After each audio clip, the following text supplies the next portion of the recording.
Bismillahirrahmanirrahim.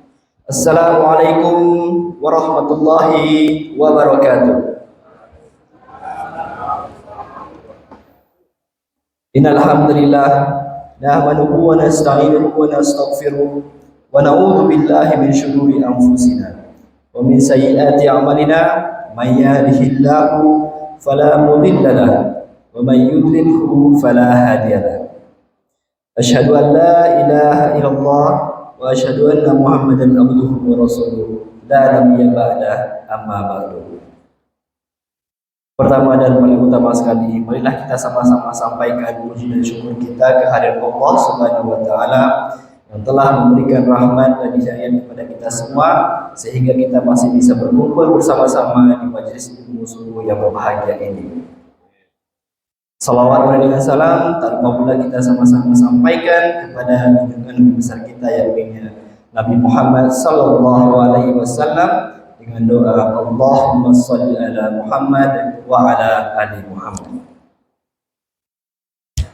Bapak-bapak, ibu-ibu, para remaja Masjid Al-Muhajirin yang insyaallah dimuliakan oleh Allah Subhanahu wa taala, pada kesempatan khutbah singkat pada subuh yang mulia ini, marilah kita sama-sama membahas mengenai suatu topik yang sangat penting di kehidupan kita sehari-hari, yakni manfaat sholat terhadap kesehatan tubuh kita.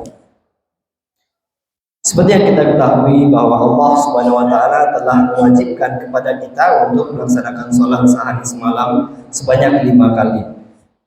Sesuai dengan firman Allah Subhanahu wa taala dalam Quran surah Al-Baqarah ayat 43, A'udzu billahi minasyaitonir rajim. Bismillahirrahmanirrahim.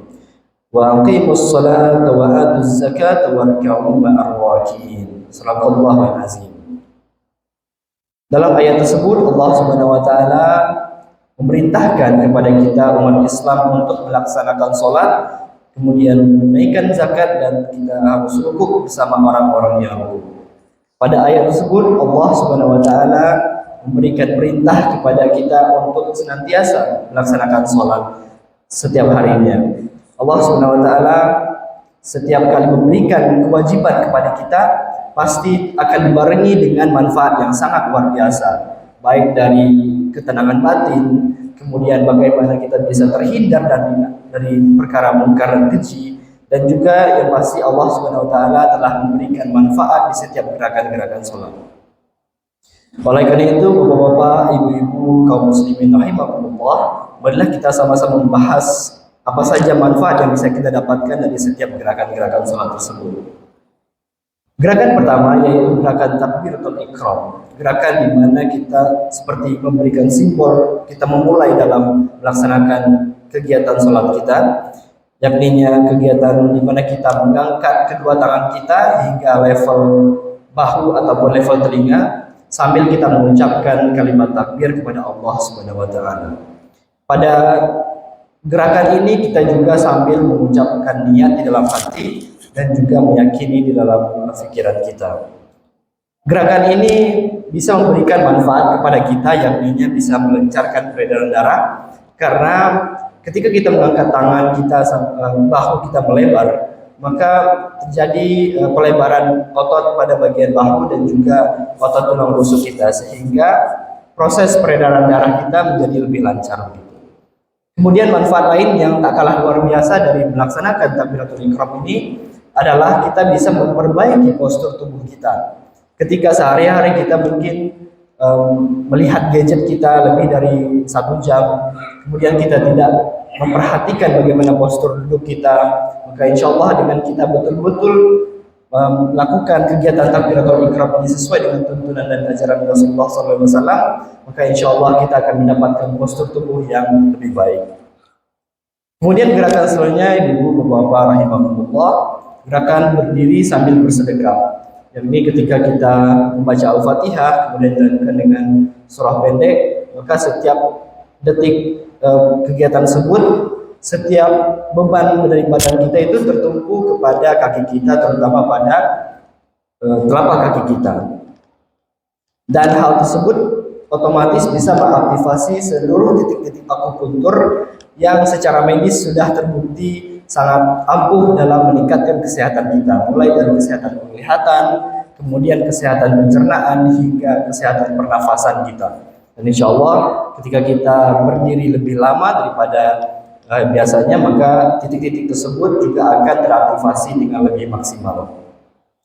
Kemudian setelah kita berdiri, kita melanjutkan dengan gerakan selanjutnya, yakni gerakan rukuk.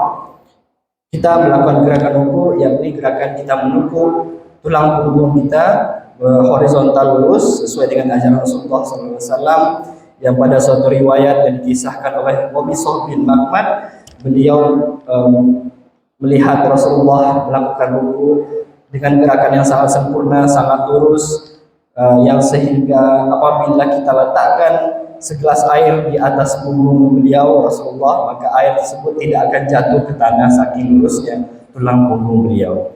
Dengan kita melakukan gerakan rukuk ini dengan penuh ketenangan, dengan penuh hikmat dan sesuai dengan tuntunan Rasulullah, maka insya Allah kita akan mendapatkan beberapa manfaat berikut. Yang pertama, kita bisa menguatkan otot dan juga rangka tulang dari tubuh kita.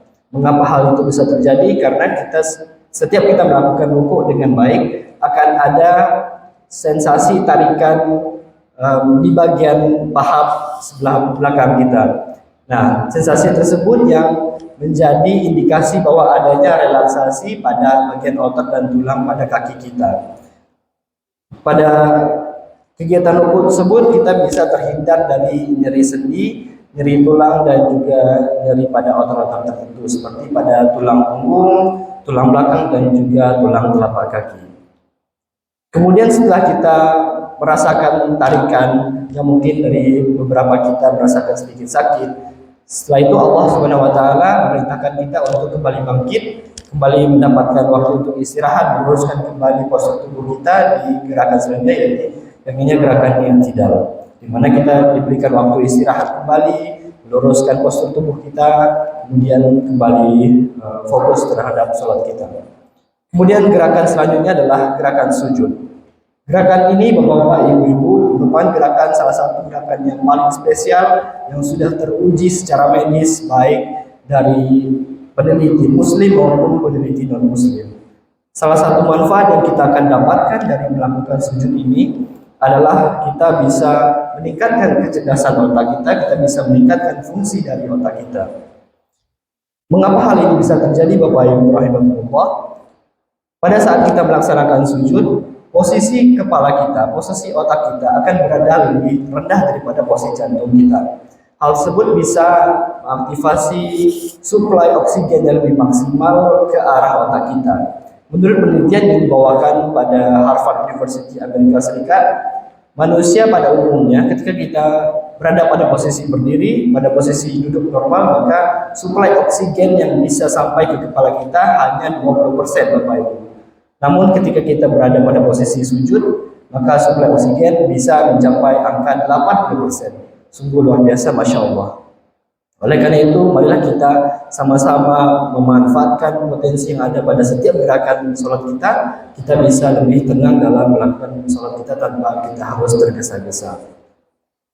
Kemudian gerakan selanjutnya adalah gerakan duduk, baik duduk di antara dua sujud maupun gerakan duduk pada tasyahud kita. Gerakan ini memiliki manfaat yang sangat luar biasa, khususnya pada sistem pencernaan kita. Ketika kita menopang badan kita di atas kaki kita, maka fungsi hati dalam menetralisir segala racun yang kita makan, kemudian fungsi ginjal dan juga fungsi usus akan bekerja dengan lebih baik, akan bekerja dengan lebih efektif. Dan insya Allah ketika kita melaksanakan gerakan ini dengan penuh hikmat, maka kita akan terbebas dari penyakit-penyakit pencernaan seperti sembelit dan juga wasiat. Kemudian gerakan terakhir sebagai simbol penutup dari kita sholat adalah gerakan salam. Gerakan di mana kita menolehkan kepala kita ke kanan dan ke kiri sambil mengucapkan salam. Gerakan ini mendapatkan manfaat sebagai relaksasi otot yang ada pada leher dan kepala kita.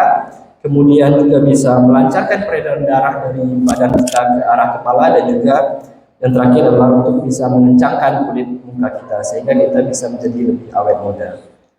Baik Bapak-bapak, Ibu-ibu, kaum muslimat rahimakumullah.